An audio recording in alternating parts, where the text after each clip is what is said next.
ವಾಲ್ಮೀಕಿ ನಿಗಮದಲ್ಲಿ ಬಹುಕೋಟಿ ಭ್ರಷ್ಟಾಚಾರ ಪ್ರಕರಣಕ್ಕೆ ಸಂಬಂಧಪಟ್ಟ ಹಾಗೆ ಈಗಾಗಲೇ ಎಸ್ಐಟಿ ಕಸ್ಟಡಿಗೆ ಪಡ್ಕೊಂಡಂತಹ ಆರೋಪಿಗಳನ್ನ ಈಗ ಕೋರ್ಟ್ ಮುಂದೆ ಹಾಜರುಪಡಿಸೋದಕ್ಕೆ ತಯಾರಿಯನ್ನ ಮಾಡಿಕೊಂಡಿದೆ. ಎಂಡಿ ಪದ್ಮನಾಭ್, ಅಕೌಂಟೆಂಟ್ ಪರಶುರಾಮ್, ನಾಗೇಂದ್ರ ಆಪ್ತ ನೆಕ್ಕುಂಟಿ ನಾಗರಾಜ್ಗೆ ಮೆಡಿಕಲ್ ಟೆಸ್ಟ್ ಅನ್ನ ನಡೆಸಿದ ಬಳಿಕವಾಗಿ ಕೋರ್ಟ್ ಮುಂದೆ ಅವರನ್ನ ಹಾಜರುಪಡಿಸುತ್ತಾರೆ.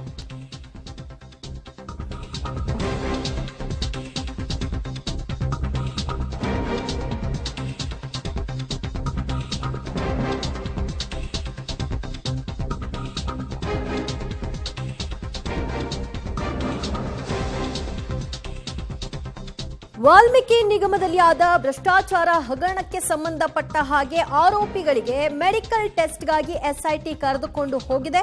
ಎಂಡಿ ಪದ್ಮನಾಭ, ಅಕೌಂಟೆಂಟ್ ಪರಶುರಾಮ್, ನಾಗೇಂದ್ರ ಆಪ್ತ ನೆಕ್ಕುಂಟಿ ನಾಗರಾಜ್ಗೆ ಮೆಡಿಕಲ್ ಟೆಸ್ಟ್ ಅನ್ನ ಮಾಡಲಿಕ್ಕೆ ಕರೆದುಕೊಂಡು ಹೋಗಿದ್ದಾರೆ. ಮೂವರನ್ನ ಇದೀಗ ಬಾಡಿ ವಾರೆಂಟ್ ಮೇಲೆ ಕಸ್ಟಡಿಗೆ ಎಸ್ಐಟಿ ಪಡೆದು ವಿಚಾರಣೆಯನ್ನ ನಡೆಸಿತ್ತು. ಮೆಡಿಕಲ್ ಟೆಸ್ಟ್ ಬಳಿಕ ನಂತರ ಇವರನ್ನ ಕೋರ್ಟ್ ಮುಂದೆ ಹಾಜರುಪಡಿಸುತ್ತಾರೆ. ಮತ್ತೆ ಕೋರ್ಟ್ನಲ್ಲಿ ಹಾಜರುಪಡಿಸುವ ಮೂಲಕವಾಗಿ ಕಸ್ಟಡಿಗೆ ಕೇಳುವಂತಹ ಸಾಧ್ಯತೆ ಇದೆಯಾ ಏನು ಅನ್ನೋದನ್ನ ಕೋರ್ಟ್ ಮುಂದೆ ಹಾಜರುಪಡಿಸುವಂತಹ ಎಸ್ಐಟಿ ಯಾವ ರೀತಿಯ ತಯಾರಿಗಳನ್ನ ಮಾಡಿಕೊಂಡಿದೆ ಅನ್ನೋದರ ಮೇಲೆ ಗೊತ್ತಾಗುತ್ತೆ. ಇತ್ತ ಬೆಳಗ್ಗೆಯಿಂದ ಮಾಜಿ ಸಚಿವ ನಾಗೇಂದ್ರ ಅವರ ವಿಚಾರಣೆಯನ್ನು ಕೂಡ ನಡೆಸಿದೆ. ಈ ಹಿಂದೆ ಕೂಡ ಅವರಿಗೆ ನೋಟಿಸ್ ಕೊಟ್ಟರು ವಿಚಾರಣೆಗೆ ಹಾಜರಾಗಬೇಕು ಅಂತ. ಅದರಂತೆ ಅವರು ವಿಚಾರಣೆಗೆ ಹಾಜರಾಗಿದ್ರು. ಈ ಹಗರಣಕ್ಕೆ ಸಂಬಂಧಪಟ್ಟ ಹಾಗೆ ಅವರಿಂದ ಒಂದಷ್ಟು ಹೇಳಿಕೆಗಳನ್ನ ವಿಚಾರಣಾ ಹಂತದಲ್ಲಿ ಪಡ್ಕೊಳ್ಳುವಂತಹ ಪ್ರಯತ್ನಗಳು ಬೆಳಗ್ಗೆಯಿಂದಲೂ ಕೂಡ ಸಾಗ್ತಾ ಇದೆ. ಇನ್ನು ಈ ಮೂವರು ಆರೋಪಿಗಳನ್ನ ಮುಖಾಮುಖಿ ಕೂರಿಸುವ ಮೂಲಕವಾಗಿ ವಿಚಾರಣೆಯನ್ನ ನಡೆಸಿದ್ದಾರೆ. ಹಲವಾರು ಪ್ರಶ್ನೆಗಳನ್ನ ಹಾಕುವ ಮೂಲಕ ಉತ್ತರವನ್ನ ಪಡೆಯುವಂತಹ ಕೆಲಸ ಆಗಿದೆ. ಈ ಸಂದರ್ಭದಲ್ಲಿ ಅವರು ತನಿಖೆಗೆ ಸಹಕಾರವನ್ನ ಕೊಟ್ಟಿದ್ದಾರಾ? ಎಸ್ಐಟಿ ಕೇಳುವಂತಹ ಅಷ್ಟು ಪ್ರಶ್ನೆಗಳಿಗೆ ಉತ್ತರ ಸಿಕ್ಕಿದ್ಯಾ? ಈ ಹಗರಣಕ್ಕೆ ಸಂಬಂಧಪಟ್ಟ ಹಾಗೆ ಯಾರ ಅಕೌಂಟ್ ಇಂದ ಟ್ರಾನ್ಸ್ಫರ್ ಆಗಿದೆ, ಎಲ್ಲಿಗೆ ಹೋಗಿದೆ, ಯಾರಿದಕ್ಕೆ ಸೂತ್ರಧಾರರು ಎಂಬುದರ ಬಗ್ಗೆ ಮೂವರಿಂದ ಮಾಹಿತಿಗಳು ಸಿಕ್ಕಿದ್ಯಾ ಅನ್ನೋದನ್ನ ಕಾದು ನೋಡಬೇಕು. ಹಾಗೊಂದು ವೇಳೆ ಈ ವಿಚಾರಣೆಯಲ್ಲಿ ಪರಿಪೂರ್ಣ ಮಾಹಿತಿ ಸಿಕ್ಕಿದ್ದೆ ಆದ್ರೆ ಮತ್ತೆ ಕಸ್ಟಡಿಗೆ ಕೇಳುವ ಸಾಧ್ಯತೆ ಕಮ್ಮಿ. ಆದ್ರೆ ತನಿಖೆಗೆ ಸಹಕಾರವನ್ನ ಕೊಟ್ಟಿಲ್ಲ ಈ ಮೂವರು ಆರೋಪಿಗಳು ಅನ್ನೋದಾದ್ರೆ ಆಗ ಕಸ್ಟಡಿಗೆ ಕೇಳೋ ಸಾಧ್ಯತೆಗಳು ಹೆಚ್ಚಿರುತ್ತೆ.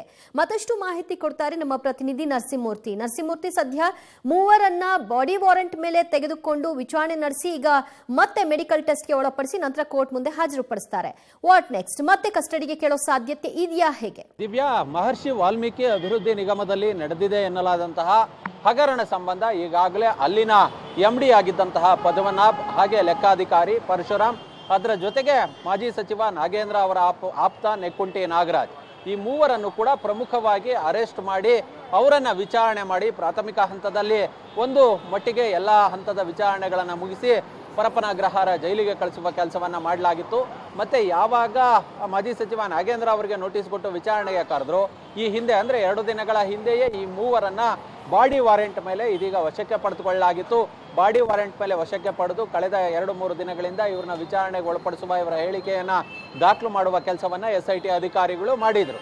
ಆದ್ರೆ ಇವತ್ತು ನೆಕ್ಕುಂಟಿ ನಾಗರಾಜ್ ನೀಡಿದಂತಹ ಮಾಹಿತಿಯ ಆಧಾರದ ಮೇಲೆ ಒಂದಷ್ಟು ಪ್ರಶ್ನೆಗಳನ್ನ ಮಾಜಿ ಸಚಿವ ನಾಗೇಂದ್ರರವರಿಗೆ ಕೇಳುವ ಕೆಲಸವನ್ನ ಎಸ್ಐಟಿ ಅಧಿಕಾರಿಗಳು ಮಾಡ್ತಿದ್ದಾರೆ ಅನ್ನೋ ಮಾಹಿತಿಗಳು ಲಭ್ಯವಾಗ್ತಿದೆ. ಅದರ ಜೊತೆಗೆ ಈ ಹಿಂದೆ ಪದ್ಮನಾಭ್ ಮತ್ತೆ ಪರಶುರಾಮ್ ನೀಡಿದಂತಹ ಹೇಳಿಕೆಗಳು ಹೇಗೆ ಸಚಿವರಿಗೆ ಇದರಲ್ಲಿ ಇನ್ವಾಲ್ವ್ಮೆಂಟ್ ಕಂಡು ಬರುತ್ತಾ ಇಲ್ವಾ ಅನ್ನೋ ಮಟ್ಟಿಗೆ ಒಂದಷ್ಟು ಕ್ವಶನ್ಗಳನ್ನ ಸಿದ್ಧಪಡಿಸಿ ಅವ್ರನ್ನ ಪ್ರಶ್ನೆ ಮಾಡಿ ಸಚಿವರ ಹೇಳಿಕೆಯನ್ನ ದಾಖಲು ಮಾಡ್ಕೊಳ್ಳೋ ಕೆಲಸವನ್ನ ಮಾಡಲಾಗ್ತಿದೆ. ಇದೀಗ ಮಧ್ಯಾಹ್ನದ ನಂತರ ಈ ಮೂವರು ಅಂದ್ರೆ ನೆಕ್ಕುಂಟಿ ನಾಗರಾಜ್, ಪರಶುರಾಮ್ ಮತ್ತೆ ಈತ ಪದ್ಮನಾಭ್, ಈ ಮೂವರನ್ನ ಇದೀಗ ಮೆಡಿಕಲ್ ಟೆಸ್ಟ್ಗೆ ಕರೆದೊಯ್ಯೋದಕ್ಕೆ ಸಿದ್ಧತೆಗಳನ್ನ ಪೊಲೀಸರು ಮಾಡಿದ್ದಾರೆ, ಕರೆದುಕೊಂಡು ಹೋಗಿದ್ದಾರೆ. ಅದಾದ ಬಳಿಕ ನ್ಯಾಯಾಧೀಶರ ಮುಂದೆ ಹಾಜರುಪಡಿಸ್ತಾರೆ. ಮತ್ತೆ 3 ದಿನಗಳ ಕಾಲ ಪೊಲೀಸ್ ಕಸ್ಟಡಿಗೆ ಕೇಳೋದಕ್ಕೆ ತೀರ್ಮಾನವನ್ನ ಮಾಡ್ಕೊಂಡಿದ್ದಾರೆ ಅನ್ನೋ ಮಾಹಿತಿಗಳು ಲಭ್ಯವಾಗ್ತಿದೆ. ಕಾರಣ ಇದೀಗ ಪ್ರಕರಣದಲ್ಲಿ ಮಾಜಿ ಸಚಿವರ ಹೆಸರು ತಳ್ಕಾಕೊಂಡಿತ್ತು. ಅವ್ರನ್ನ ವಿಚಾರಣೆಗೆ ಕರೆದಿದ್ದೀವಿ. ಇಬ್ಬರನ್ನ ಪರಸ್ಪರ ಈ ಮೂವರು ಆರೋಪಿಗಳು ಅದೇ ಅಭಿವೃದ್ಧಿ ನಿಗಮದಲ್ಲಿ ಎಂಪ್ಲಾಯಿಗಳಾಗಿದ್ದಂಥವ್ರು. ಈತ ನೆಕ್ಕುಂಟಿ ನಾಗರಾಜ್ ಸಚಿವರಿಗೆ ಆಪ್ತನಾಗಿದ್ದಂಥವನು. ಹೀಗಾಗಿ ಎದುರು ಬದುರು ಕೂರಿಸಿ ವಿಚಾರಣೆಯನ್ನ ಮಾಡುವ ಅವಶ್ಯಕತೆ ಇದೆ. ಹೀಗಾಗಿ ಮತ್ತೆ ಪೊಲೀಸ್ ಕಸ್ಟಡಿಗೆ ಪಡೆದುಕೊಳ್ಬೇಕು ಅನ್ನೋ ಚಿಂತನೆಯಲ್ಲಿ ಎಸ್ಐಟಿ ಅಧಿಕಾರಿಗಳಿದ್ದಾರೆ. ಮೆಡಿಕಲ್ ಟೆಸ್ಟ್ ಮುಗಿದ ಬಳಿಕ ನ್ಯಾಯಾಲಯಕ್ಕೆ ಕರೆದೊಯ್ದು ಮತ್ತೆ ಪೊಲೀಸ್ ಕಸ್ಟಡಿಗೆ ತೆಗೆದುಕೊಳ್ಳೋದಕ್ಕೆ ಸಿದ್ಧತೆಗಳನ್ನ ಮಾಡ್ಕೊಂಡಿದ್ದಾರೆ. ದಿವ್ಯಾ, ಥ್ಯಾಂಕ್ ಯು ಮೂರ್ತಿ ನಿಮ್ಮೆಲ್ಲ ಮಾಹಿತಿಗೆ.